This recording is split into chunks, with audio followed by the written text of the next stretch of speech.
starting off bad, but 2019 is going to be better. You know why? You know why? Because you're going to live more by faith. Oh, I'm wide open right now. I'm coming on into the end zone. You're going to live more by faith. See, God has to force you to live by faith. He has to push you. You got to live by faith. If you're going to be pleasing to God, according to Hebrews 11, you have to, without faith, it's impossible to please him. Now, here it is. He works everything according to the counsel of his will. We mess up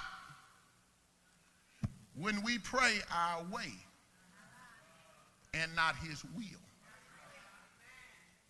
That's where we mess up. That's where we get disappointed. When we start wanting things that God don't want for us. Ooh, I'm wide open right now. Watch this here. When we start wanting people that God don't want for us. And then all of a sudden we find ourselves in a predicament. We find ourselves in these perplexities saying, Lord, deliver me. And God said, all right, I'm going to deliver you, but I'm going to let you stay in the hot seat long enough so that you'll learn when I get you out of this. Oh, this is good teaching here. See, so he says, watch this here. I got some plans for you. I got some plans for you. And I got to make sure that what you are after is my will for your life. See, because as long as you after his will, then you know everything going to be all right. All right, watch this here. Watch this here. Research and studies show that we make over 220,000 decisions a day. We make all these decisions a day, and studies show that over them 220,000 decisions, watch this here, the majority of them is over what you gonna eat. Some of y'all, I can see hungry on your face while you're sitting up in here. You know, God uses me. I'm serious, and I can see hunger. I get ready to preach, and I can see chicken, yams. I can see it. It start resting on you. And then you start trying to shake it out your mind, and the more you shake out your mind, now you smell muffins. You can't wait to get out of here because that flesh starts craving. And then you get out of here. Now you're so hungry, but you don't know what you want to eat. So now you got to make a decision about that. My wife and I, she would tell me, ooh, I'm so hungry. I'm so hungry. I said, babe, what do you want to eat? She told me. I said, all right, there it is. I put it in navigation. Navigation said we were 4 miles away. I said, you know where I'm taking you. I'm going to take you right over there. She said, all right. I said, that's where I'm taking you. I'm taking you right over there. Now, I'm trying to prep her. You know where we're going. We done been there before. You know what they got. And then we get there, and you need to read the whole menu. You knew we was coming here when we left from where we were. How in the world we get here and you still don't know what you want? And I guess I pushed the issue too much, Terrence, until she said, forget it. No, ain't no forget it. We done drove 4 miles. We got to get this. No, I don't want it. I said, all right, so we drive off. So then again, just like Jesus went to the cross, I got to go to the cross. Baby, I'm sorry. I didn't mean to, I don't mind you saying something, but you just push too much. You just say too much. And now here I am, upset and hungry. Now, I know I got to eat. I said, okay, what you want to eat? Let me think. Here we are again with another decision. Why am I saying this here? Because life was never meant to be a guessing game. Some of us shooting in the dark. Oh, I'm going to close real good, trust me. Shooting in the dark. I don't know what to do. I don't know where to go. I don't know. And you just get mad and pull your hair out or pull your wig off, whatever the case may be. I'm mad. I don't know. You cannot do it. You have to know God's will for your life.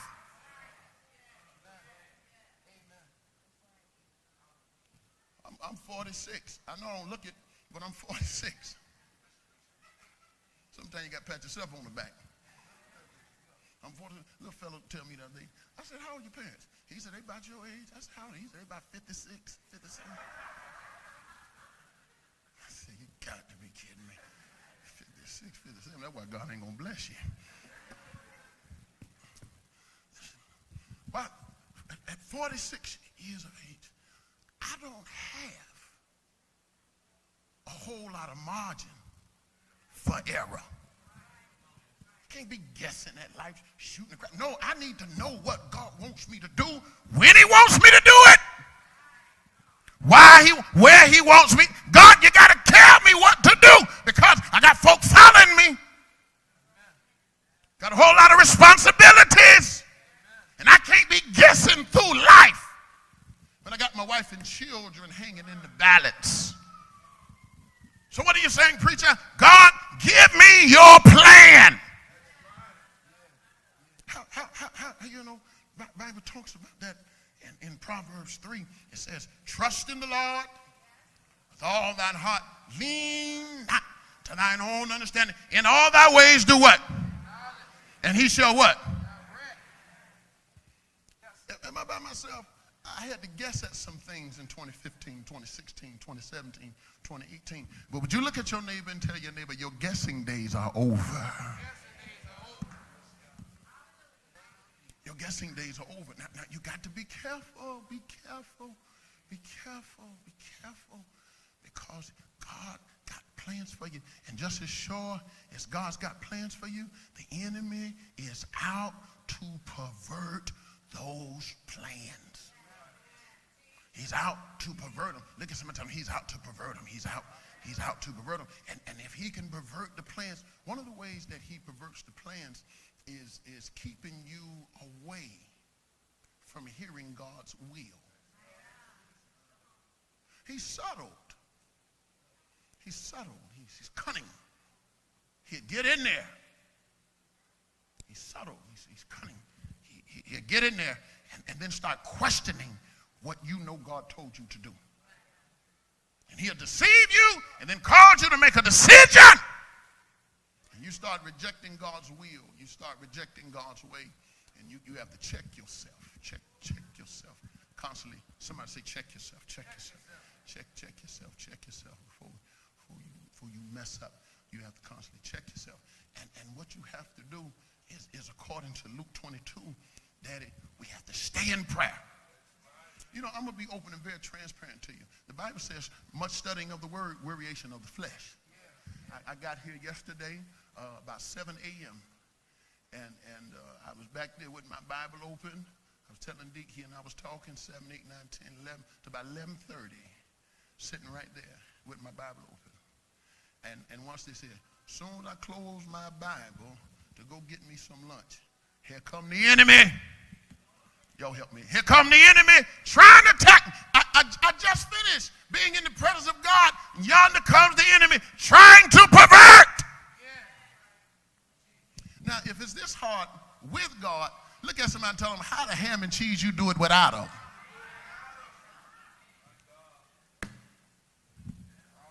So I got to stay in prayer. I got to stay in prayer. You know, the Bible talks about there in St. Luke 22 and 41 that Jesus withdrew himself about a stone cast throw away, and he went and he knelt down and he began to say, Father, not my will, but your will be done. Is there anybody in here? You can't make another mistake. You can't handle another mess up. You can't take another wrong turn. You can't take another oops, my bad. No, you got to know the will of God for your life. Am I talking to anybody in here? You ain't got but so much that you're working with. And that's why, because you're juggling 8 balls on a 50-foot high wire, you don't have time to look down and wonder what's going on. You're saying, God, I need you. I got to keep my eyes on everything here. I can't, no. I got people depending on me, and I can't stand to drop one of these balls here. So I need to be able to keep my eye. Don't let me fall into an unnatural sleep. God, I don't want to make a wrong mistake. I got too many people banking on me, and the last thing I need to do is take a day off.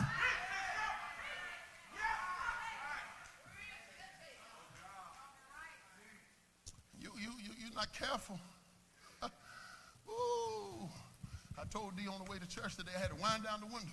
Got a little emotional. You know, folks say what they want to say. You know, sometimes, I tell my mother, I say, hey, Ma, I said, Mama, I don't know what it is. I be crying a lot. You know, I said, I ain't soft. I ain't weak or nothing, you know. She said, baby, them just liquid prayers. I find myself crying sometimes. And I was standing in the back of the church yesterday, and as I was standing in the back, D came over to me, and he said, big man. I said, what's up? He said, you're doing a good job. That thing almost choked me up. I'm just being 100 with you. I'm going to eat in a few minutes, so you better catch this here. And I said, man, I appreciate that. And I had to turn away and catch my breath, because sometimes you can keep pushing and pushing and pushing, and sometimes you feel that you ain't no more appreciated than the devil in hell. And you just keep pushing and keep pushing and keep pushing. And then after a while, somebody will come along and say, you're doing a good job. And all of a sudden feel like a fresh breath of fresh air.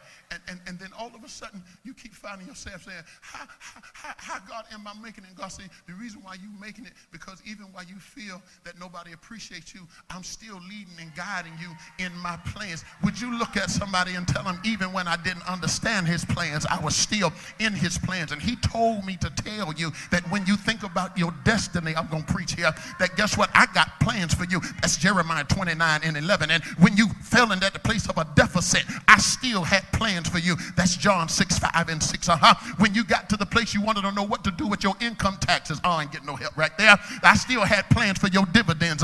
When you got to that place, you were between a rock and a hard place, and you couldn't go backwards and you couldn't go forward. You couldn't lean to the left or the right. He says, I got plans for your deliverance here. Would you look at your neighbor and say, neighbor, despite how you feel, despite what it looks like, despite what's going on, I wish about 50 folk would jump on your feet and decree and declare, God's got plans. Even when I didn't understand it. Y'all sit down, I'm not there yet. He still has plans.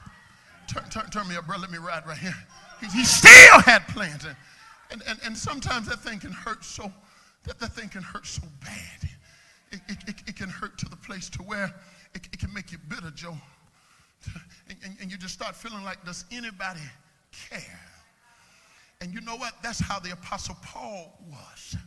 He was one of them people that had just had this hell with it mentality. I don't care what nobody thinks. I don't care what nobody feels. If I got to go in there and pull you out, that's what I'm going to do. But one day, in the midst of being bitter as he was, he met Jesus on a road called Damascus. Would you look at your neighbor and say, oh, neighbor, y'all got to help me right along here. Tell them I've been through some bitter days in my life. Lord have mercy. Tell them, but even in my bitter times, God broadsided me, caused me to understand that I've always had my eyes on you. Even when you couldn't see me, I saw you. Tell them, and even while he broadsided me, I had to submit and be broken. My broken days came when I had to get out of my bed at night and begin to walk the floor. Tears running down my face, wondering how in the world I was going to make it through this season. Look at your neighbor and say, neighbor, even while I had to go through that, God still had plans for me. See, because God began to ask Paul, he says, it's hard for you to kick against the pricks. See, Paul began to tell them over in Acts 22, he began to tell them about his roots, the things that he used to do, the things that he once got away with. But then he began to tell them that there was a time in my life that I resisted the will of God. When God told me to go left, I kept going back right. You can sit here and look at me like I'm throwing shade, but I need you to lean over and tell your neighbor, I have not done everything God wanted me to do. when God wanted me to do it. But now when I look back over my life, those were called my bitter days. When I was supposed to be in Bible study, I decided to go elsewhere. When I was supposed to be in prayer, other things seem more important. Look at your neighbor and say, neighbor, church folk called it rebellion, but I was in a bitter state in my life.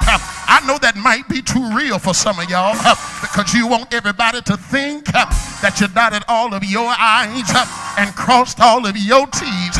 But can I let you know one thing? If we're ever going to win the world out there, we got to be willing to show them our scars, cause them to understand that I too used to do the same things that you do. I once had a baby out of wedlock. I know how to light it up and smoke it. I know how to mix drinks. I once had thoughts in my mind that did not line up with the will of God. Would you reach over and grab your neighbor by one of their hands and say, neighbor, do you know your roots? Do you know what God brought you from? Do you know what He brought you out of? The saints of old used to say it like this: Jesus, I'll never forget what you done for me. Jesus, I'll never forget how you set me free.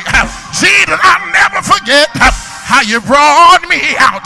Lean over and tell your neighbor, I never shall forget what God did for me. I never shall forget what He delivered me from. I never shall forget what He brought me out of. High five your neighbor and say, neighbor, I ain't proud of everything, but every sinner has a future and every saint has a past.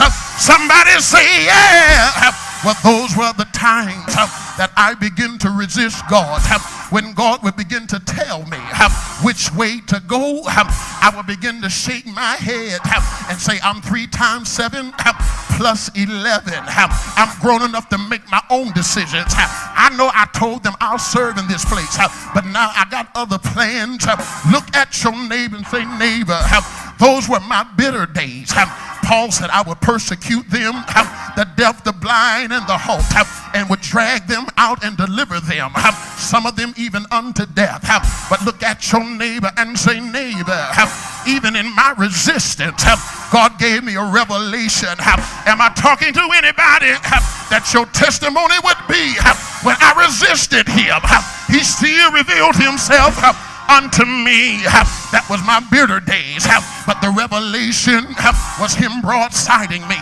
Look at your neighbor and say, neighbor, I was headed for doom, death and destruction, but the Lord broadsided me. I should have been somewhere with a venereal disease, but the Lord broadsided me. I should have been somewhere in a padded room, but the Lord broadsided me. Some of y'all in here looking at me like you ain't never done nothing. You ain't never been nowhere. You ain't never thought about nothing. But look at your neighbor and say, neighbor, I can't tell you everything, but what I can tell you is, had it not been for His grace and His mercy, I would have been dead a long time ago. I need you to get out of your seat and go find somebody and tell them these words. He broadsided me. I was headed somewhere I had no business. He broadsided me. I was doing something I had no business. He broadsided me. I thought about taking my own life, but He broadsided me. I thought about doing what I used to do, but He broadsided me. Would you look at somebody and tell them these words? I thank God for the broadside I didn't see coming. I thank God for the revelation that I didn't see coming. Now, I said now, when I look back over my life, I say, Lord, what I thought was against me was really working for my good. Lean over and grab your neighbor and say, neighbor, what the enemy meant for my evil, God meant it for my good. Say, yeah. Well, I got to get out of here Turn me up a little bit. Let me ride through here. I want you to know one thing. After he broadsided me, after he gave me a divine revelation, he wasn't finished with me. No, he wasn't. Lean over and tell your neighbor, he ain't through with me. After he broadsided me, he broke me. Am I talking to anybody? In 2018 was your year that he broke you. When he calls you to understand, you ain't all of that. When he calls you to understand, you gonna do it my way. When he calls you to understand, not your will, but my will. Look at your neighbor and say, neighbor, if you want to be brand new, you've got to be broken. Because when he breaks you, he has a way of putting you back together. Look at your neighbor and say, neighbor, I was broken for his glory. I was broken. That's why I have the testimony that I have right now. I've been broken. I've been shipwrecked.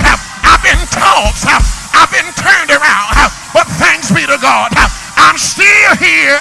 Lean over and tell your neighbor, say, neighbor, I'm still here. He broke me to bless me. He broke me to keep me. He broke me to teach me. In spite of my deeds, he kept me. In spite of my desires, he kept me. In spite of my defiance, he kept me. Lean over and tell your neighbor, say, neighbor, he broke me in 2018. He broke me in 2017. He broke me in 2016. But 2019, I'm stepping into my new, say yeah, yeah, yeah, yeah. I got to get out of here, but I need you to look at somebody and tell them these words. Say, neighbor, I want you to know one thing. God has plans for your life, and his plans is that you be above and not beneath. His plans is that you bless and not curse. His plans is that you live and not die. I need you to get out of your seat and go find somebody. Look at them real good, eyeball to eyeball, and tell them no place like the will of God. No place like the purpose of God. No place like the plan of God. I've got to get out of here. But is there anybody in here today? Your testimony is his plans change the direction in my life. His plans change the destination in my life. His plans change the devotion in my life.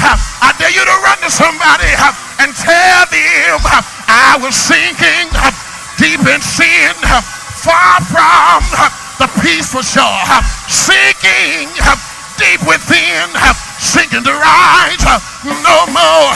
But the master of the sea, he heard my despairing cry.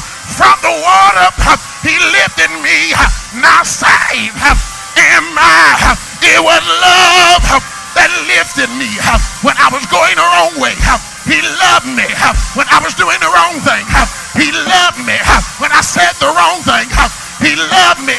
Lean over and tell your neighbor, he loved me when I didn't love myself. He loved me when I didn't want to go forward. He loved me when I shook my head. He loved me when I wanted to go back. That's why I'm here, because he loved me. Say yeah, say yeah. I'm done. But I dare you to look at somebody and tell them, I can't tell you. I'm stopping. I can't tell you everything. But what I will tell you is he made a brand new me. He made a brand new me. I'm not the same person I I was 3 years ago. I'm not the same person I was 2 years ago. I'm not the same person I was last year. Grab your neighbor. Grab your neighbor. Look at him real good. Tell him the person you see right now today. Tell him I'm wiser. I'm stronger. I'm better because he broke me. He broadsided me. He picked me up, turned me around, placed my feet on solid ground. Ain't he all right?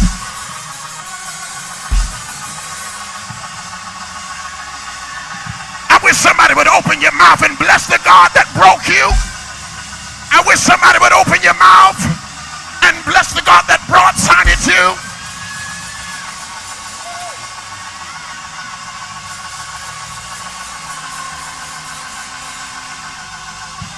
Just look at him and tell him, I thought I knew what I didn't know. But he told me that I was always in his plans.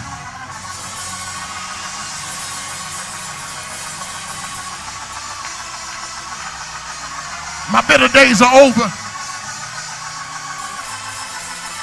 Look at somebody and tell them the thing that hurt you, it don't have you no more. My bitter days are over.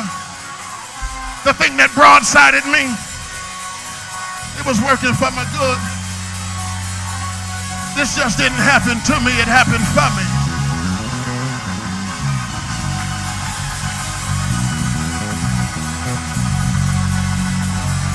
I had to go through what I went through just to get to this place. I had to go through.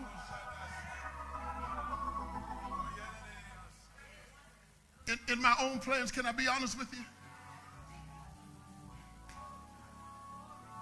And many of y'all could attest to this. In your own plans, you were excelling at doing the wrong thing. See, it's one thing if you're doing the wrong thing and it ain't working out right. But what happens when you're doing the wrong thing and everybody's telling you how good you are? You know, Jazzy, a whole lot of folk, they go, oh, I must have been doing the wrong thing. I failed at it. But what happened when you succeed at the wrong thing? Your gift just don't work in here. Your gift will work out there. And just because you excelling don't mean that you're doing the right thing. Paul was successfully going the wrong way.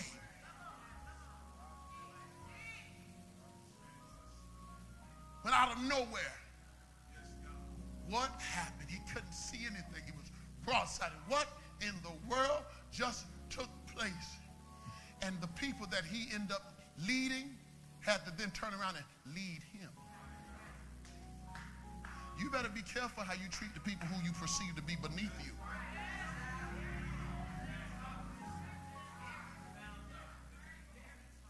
If you ever want to shut up the heaven over you, treat the people beneath you wrong. Looking down your nose at folk like you so such a much. And God simply said, while you closing up your bowels of compassion for them, here it is, forgive us our trespasses as we forgive those.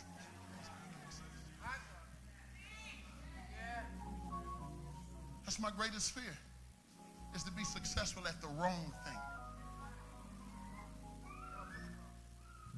I would rather struggle at the right thing than to be successful at the wrong. And sometimes I struggle. You start thinking, I'm struggling because I ain't doing it right. No, you could be, I'm doing it wrong. You could be struggling because you're doing it right. But because the tainted perception of people, you must be struggling because you must be doing something wrong. All right, Job, what did you do to deserve this? I was upright. I eschewed evil. I wasn't a liar. I wasn't a gossiper. I didn't run around. I wasn't a whoremonger. But now I'm in this predicament. And you look at me through a tainted perception. You know what I found out?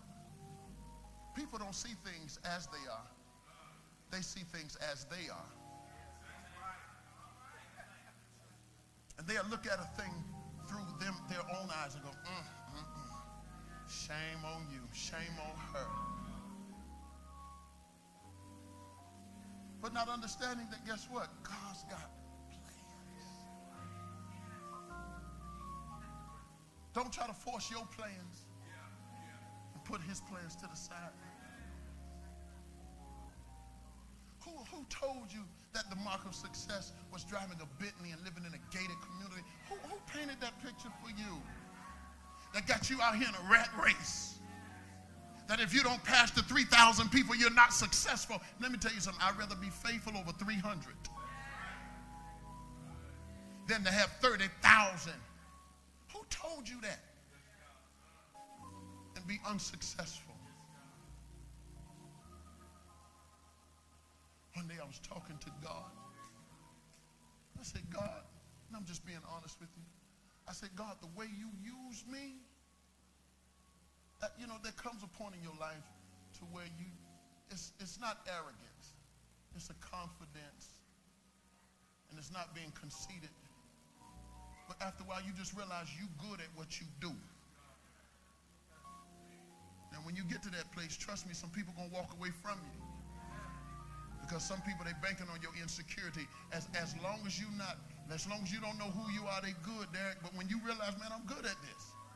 I don't deserve that. This is what I deserve.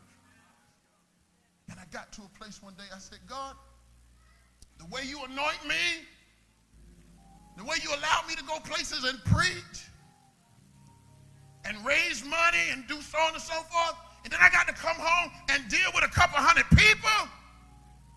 Why? He said, because I'm giving you what you can handle.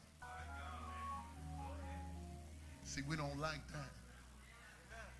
Yeah, I'll let you go over there and preach the 3,000 and 5,000, but I'm going to give you what you can handle. Right now you can handle this 300, so faithfully handle this 300. I can trust you with this. I want to be a millionaire. No, right now you can't handle a million. You can handle a couple 100,000, so let me just give you that.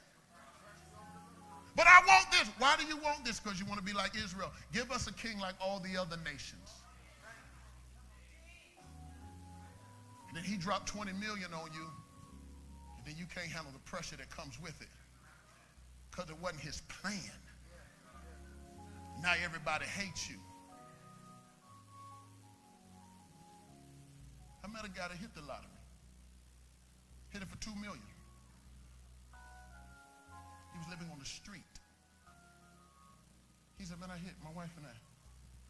I said, really? He said, yeah, back in the 80s. I said, you hit for $2 million? He said, I hit for $2 million. I said, how was it? He said, it was a living hell. I said, what happened? He said, my stepson took a hit out on me. I said, what? He said, yeah, man, that money make people do stuff that you ain't never seen them do before. He said, my wife ran off and left me. He said, but when I was working my regular job at the factory, we had peace. We would come home, we'd watch the ball game together, I'd drink a beer, we'd sit down and just enjoy ourselves. But as soon as I got that money, all hell broke loose. He said, but you know, I'm happy now, I live on the street. See, and you want 70 million. I know I hear your mind telling me, that's him, that ain't me. You get that kind of money. You be calling the police about Bishop at my house again. Bishop at my house again. Bishop at my house again. You wouldn't be able to get in your house. Your doormat be greased. I got all the oil, all the prayer warriors. We be standing outside your house, you know what I'm saying, just singing and stuff. Oh, you gonna give us our cut. And you call the police, here they come again. Bishop round the back of my house. I ain't got but 70 million. He drawing crosses and all and stuff. Oh, yeah. My preachers are stock. I just got 70 million. You right. You wouldn't be able to come to church. 70 million? You wouldn't be able to get out this parking lot. Everybody you know be waiting on you. I know you're saying, I ain't going to tell nobody. I'll pick it up in the spirit. Don't get to that place to where you start desiring what God doesn't want for you. And then frustrate yourself Now you mad at the world. Now you become bitter. I just want to talk to some folk that say more than anything in the world, I want God's plans for my life. Slip those hands up. Come on, stand on your feet.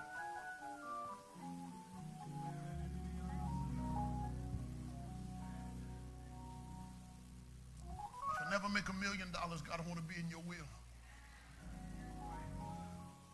If I never pass the 10,000, I want to be in your will. This is good. They're going to need this. They're going to need this. If I never preach at the Potter's house, I want to be in your will. They're going to need this. If I never, they're going to need this. If I never excel to that place, Jazzy, they're going to need this. I just want to be in your will. If my name is never in lights, I just want to be in your will.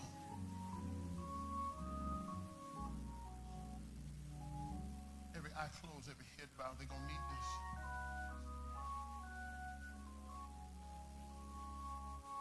Thy will be done in earth as it is in heaven. If you want more than anything in the world, the will of God for your life, make your way to this altar. I want to speak God's blessings over you. All to Jesus. You can stretch all the way across if you need to. I surrender all to Him I freely give. I will ever love and trust Him. I will ever love and trust Him. In His presence. Oh, yeah, yeah, yeah, yeah. Daily live. Come on, go back to the top. All to Jesus I surrender. Oh, yeah, yeah, yeah. All to Him. I freely give. Come on, I will ever love and trust Him. Oh, yeah. Thank you. Love and trust. In His presence, in His presence, in His presence. Daily live. Come on, take the roof off. Everybody, I surrender all.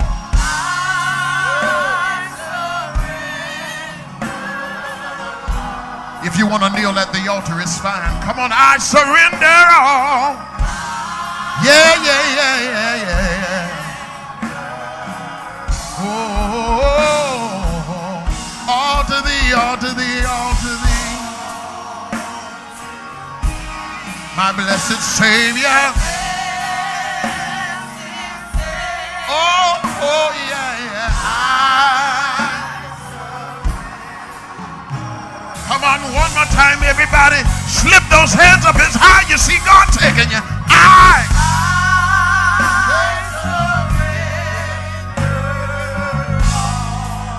That's it. Let Him have it. Let Him have it. Let the tears flow. I surrender. It's between you and God. You and God alone. Everybody. Oh.